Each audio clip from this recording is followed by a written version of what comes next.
All right, D&D enthusiasts, agree or disagree? Agree or disagree with this statement?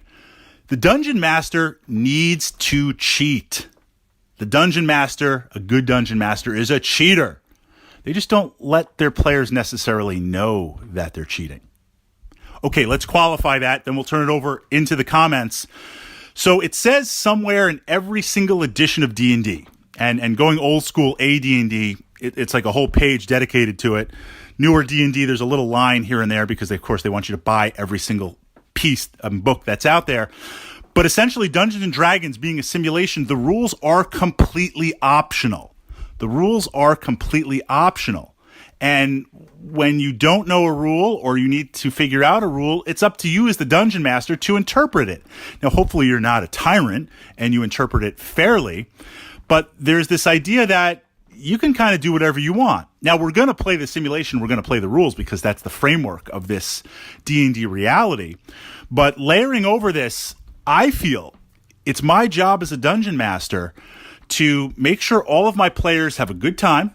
Everyone has a spot at my table, veteran or new to D&D, that their voice is heard, but also that they act heroically, that they get to contribute however they want to play their character to really build a story. I mean, I strive for every single adventure to be like memories created. I want you, hopefully, those of you who have played with me, that I've had the good fortune to play with D&D as a DM, I hope you're still remembering. And I hope it brings a smile, some of the adventures that we've played together in over the years to literally create that living history together. I want to be a part of that history.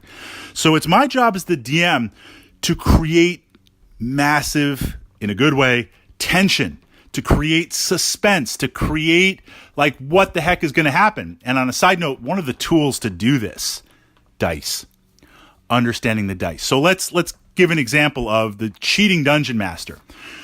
We're in combat. Now, early on in a module or an adventure, whether we're playing over a campaign or if it's a single session, I'll throw out just some trash mobs. We'll throw out some low-level monsters appropriately scaled for the party. They're there to kind of work as a team, drop some information, gives the players some hints like, why are these bandits attacking? And they seem to be really, really well equipped for random bandits on the tradeway. So something's up, right? So that first encounter is to excite the evening, but also to lay out this idea that other stuff is going on. When we get to the end encounter, when we get to that boss, that's where I want to create the memories. And a great example of that would be understanding cause and effect. So let's say they're fighting that ogre. Party's fighting that ogre. It's the final battle. And the fighter's just getting absolutely trashed, getting hit hard, right? True sword and board, true tank up there, dealing the damage. Fighter's down to like 12 hit points, and the ogre's hitting on average 8 to 18. That fighter's like, cleric's out of heals. We've drained every potion. The wizard's getting nervous. The rogue, we have no idea where the rogue went.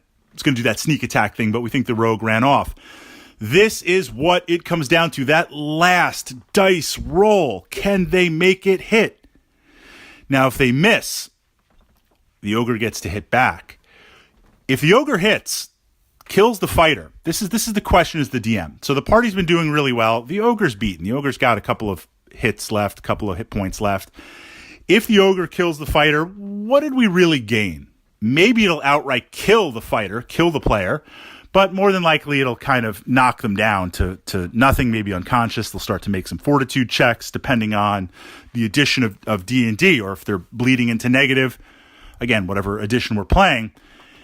It would be better and more tense to have the ogre miss. So it's like the fighter hits and misses. So essentially whoever hits who first. This is like, the classic kind of boxing match. Whoever hits first wins. Fighter misses. Ogre goes. I want the ogre to miss because I want to keep that tension going on. I want to keep that tension building. So when I roll that D20 as an example to cheat, there are times where I will roll in front of the Dungeon Master's screen. And then there are times where I will roll behind the Dungeon Master's screen. I can't control in front because you see that 18, that ogre's got a plus whatever that it's thrown behind it for the attack adjustment and strength adjustment. It's going to hit. When I roll the damage dice, likewise, it's going to hit. So keeping that behind the screen. Another example would be hit points, where how many hit points does that ogre have? If it's really trashing the party and the party's getting hit hard and I want to keep the party alive and up for some reason because it suits the whim of the story to tell an amazing story and tell an amazing event, then on paper behind my DM screen, ogre's got 38 hit points. Well, if it takes a couple of hits and the rogue finally shows up and wasn't running away and sneak attacks, I'll say you killed it when it has 8 or 9 or 10 hit points left. We can have that finishing blow in the moment for that excitement. So looking at it from that perspective and understanding, it's okay to bend the rules. It's okay to cheat a little bit.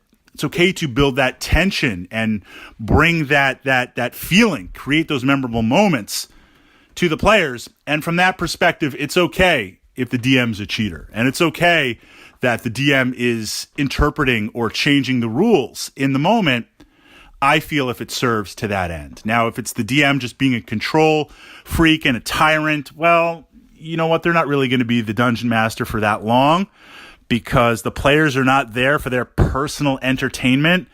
And we want to evolve as a DM. We want to be beyond that. We want to be a player in ourselves, but we also want to be a partner to the players sitting at our table.